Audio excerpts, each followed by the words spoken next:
арабыздагы бир батыштан акча алган башсыздын ишин аткарган 2-3 бузуку саясатчынын кээ бир бузукулук кылып аткан иштерине аралашып, ээрчип, анын аркасы менен агып кетишибиз уяттуураак нерсе. Голубойлор жөнүндө деген,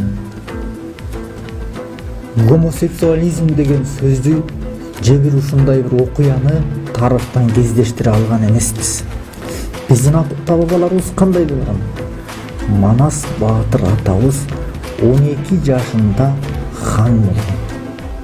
Дүйнөнүн элдеринин тарыхында балким 12 жашында хан болгон ата-бабаларында жок чыгар. Кече Курманжан Датка энебиз өзүнүн уулун өлүмгө тике кара, өлкөңдүн тынчтыгы үчүн деген энелерибиз чыккан. Биздин мекенибизге жоо каптап келе турган болсо, же башыбызга бир мүшкүл иш түшө турган болсо, ошол чыныгы ат үстүндө шамал менен кошо ойногон жигиттерибиз коргой алат.